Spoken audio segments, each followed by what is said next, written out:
Good afternoon, Wealth Our Way Nation. What is going on? It is your main man, Charles Tank Harris, the founder and chief visionary officer of the financial literacy platform, Wealth Our Way, where our motto is wealth is not only for the wealthy. I want to welcome each and every one of you to episode 120. We are just chalking up the episodes, aren't we? We are going to be talking this week about cryptocurrency. It is cryptocurrency week here at Wealth Our Way. And today's program will just explain a little bit about what this week will cover. It'll talk about the financial hour of power that is going to be remarkable tomorrow night. I'll introduce the guest to you today. But before we get into any of that, I want to do what I always do here at 15 Minutes of Finance and practice the attitude of gratitude and say thank you to each and every one of you who are here with me live as I stream across the Wealth Our Way Facebook and YouTube platforms. I want to give the Wealth Our Way Nation salute to all the many members of Wild Nation who watch this program overnight, over the weekend on a pre-recorded basis, wherever they can squeeze 15 minutes of financial literacy in, and a heartfelt how are you to the good folks on the Life 101 platform who listen to the audio recording of this very here program. So it's been an interesting few weeks, 4 to 6 weeks in the cryptocurrency space. I believe we saw Bitcoin hit a high that was somewhere in the 60s, only to drop down below 40.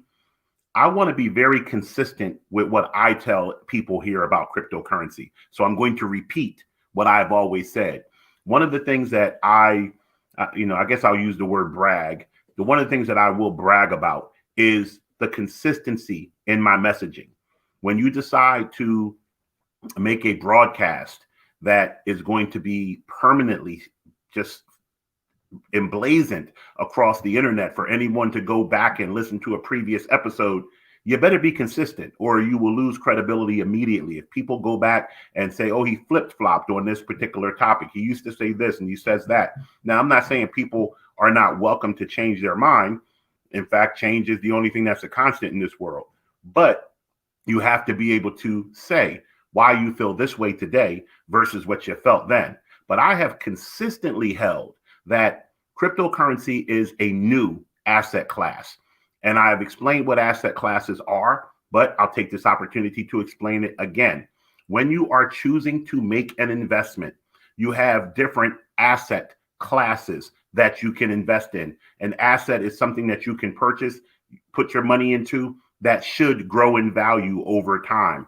We have historically known of the asset classes, stocks, bonds, commodities, and in commodities, we talk about things such as gold, such as oil, things that are physical items that are used throughout the world. These are asset classes that historically we have invested in on a high level. You know, if you have a 401k and you buy mutual funds, your mutual funds invest in stocks, bonds, commodities. They hold cash.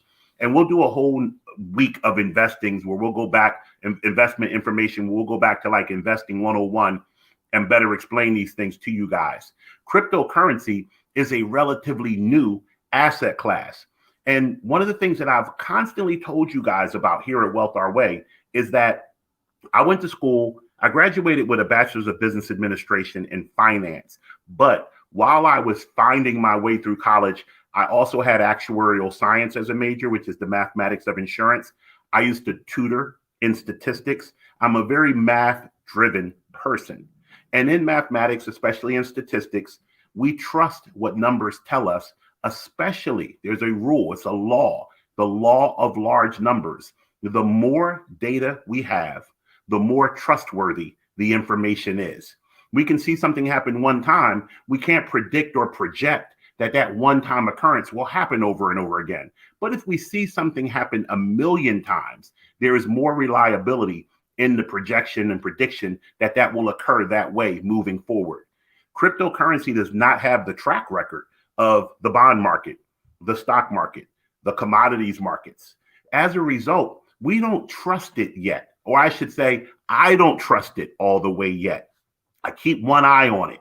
But the reality is there's a lot of things that I don't trust that I have to interact with and deal with and choose to deal with on a daily basis. There's a acronym that's floating around in the new investment online space called FOMO, FOMO, FOMO, fear of missing out. A lot of people are buying cryptocurrency because of FOMO. They have a fear that if they don't buy it and it takes off and goes through the stratosphere, that they've missed a once in a lifetime opportunity to make themselves rich. I've always said that I'm, sometimes the financial party pooper. I'm sometimes the financial dull guy, because I'm never coming on here telling you how to get rich tomorrow. I'm never coming on to this program telling you how you're going to make 50 and 60% returns, although people are making 50 and 60% returns. What I'm going to tell you is how to be more predictable with the returns that you're going to make. So without blowing your mind completely, I'll introduce a term to you in investments that measures the risk of your investments. It's called standard deviation. So standard deviation, you think of the word deviation first and standard second. How much does something deviate from the standard? And deviate means differs, how much it goes one way or another way. So when we set a standard and then the standard that we've set doesn't get met and there's a deviation from that standard, that's risky. We have set the standard. So I'll use the S&P 500, which is an index that measures the general American stock market for large companies.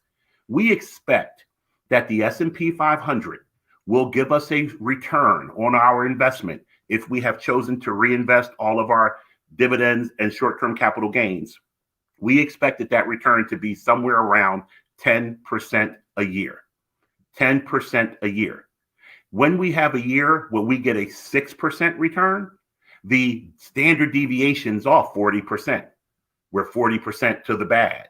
If we get a 15% return, the standard deviation is 50% to the good. We track and measure that standard deviation, and that tells us what the level of the risk is. And that gives us a comparison point.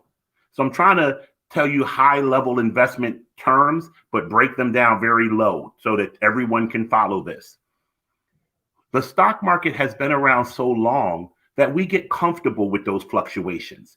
In 2008, when the market lost 40, 50%, some people panicked because some people have a very short-term perspective, but most people said to themselves, it will come back. It's done this before. We can look in the past and see where it's lost 40% and it's come back. That ability to look back over that track record gives us comfort. And that comfort allows us to follow our investment principles. I give you all of that background to talk about cryptocurrency. It doesn't have the same track record. Because it doesn't have the same track record, it's very hard to be comfortable when we see substantial fluctuations in value. When we don't have a level of comfort, when we see substantial fluctuations in value, it makes us uncomfortable and it makes us not follow our plans that we set out for ourselves.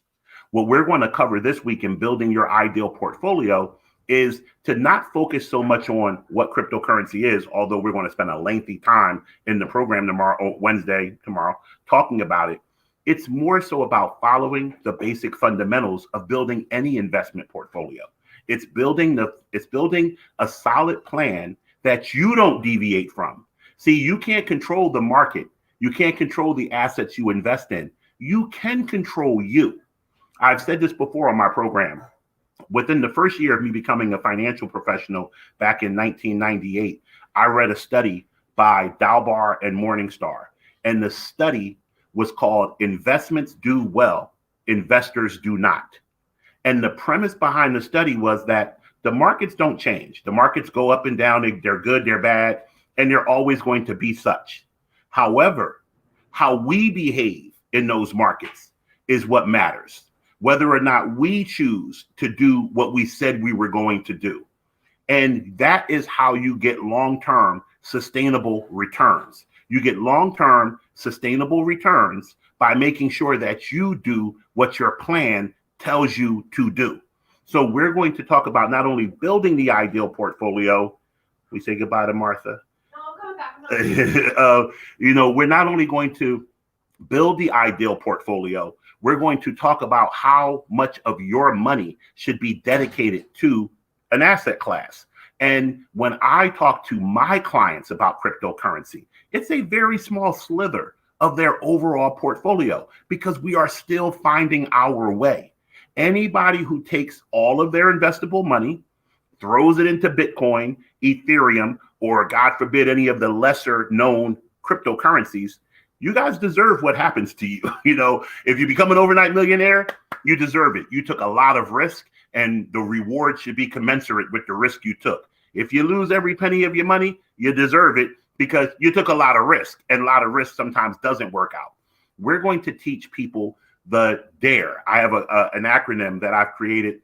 I shouldn't say I created. I basically took information that I have gleaned over my years of financial services knowledge and put it into a system called DARE: dollar cost averaging, asset allocation, rebalancing, keeping your expenses low, DARE.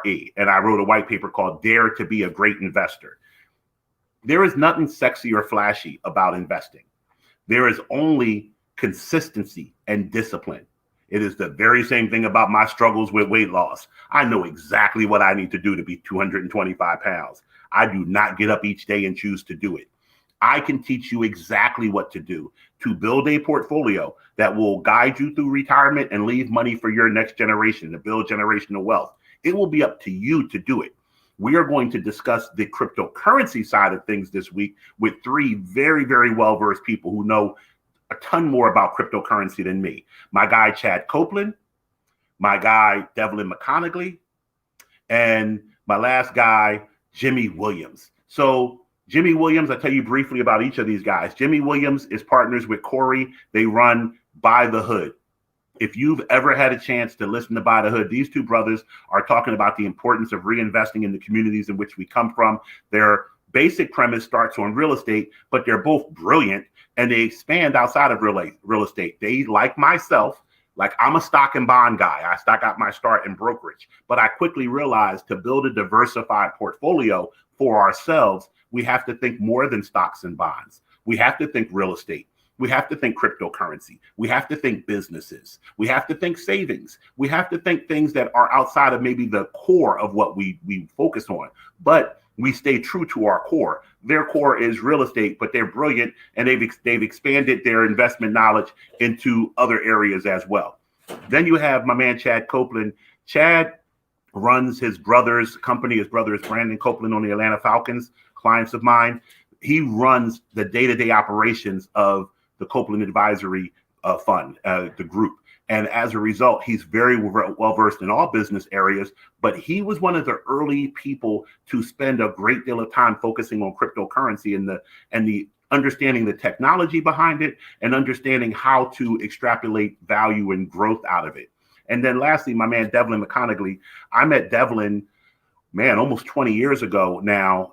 Devlin was creating what we all use in our cars now. When we look in our cars right now, we have basically computers in our dashboard. Devlin met one of my clients who was in the NFL on a golf course and approached him about creating something called ICE, in-car entertainment. And in-car entertainment was basically a computer in your car. It had a hard drive. It did all of these various and different things. But he was a single young kid at the time. He was in his 20s, and he didn't have the capital to build what car companies were able to do. So car companies basically did what Devlin said should happen.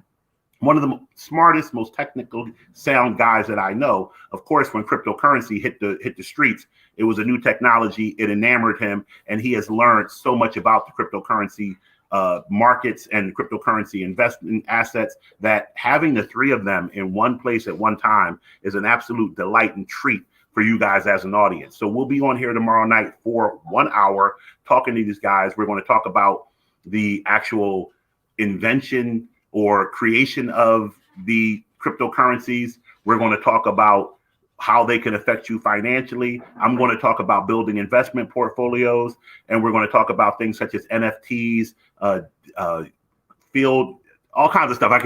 Data mining. I'm not going to sit here and pretend that I'm the crypto expert. They'll be on tomorrow. We will discuss all these things. So make sure you are here tomorrow. We are at 6 p.m. tomorrow. And my guy made me a great thumbnail. My man, Zach, who also created the banner you see now. I got my logo fixed, Brew. I told you, thank you for the recommendation. We will be here tomorrow from 6 to 7. talking all things cryptocurrency. So please join us. And remember, wealth is not only for the wealthy. I'll see you tomorrow.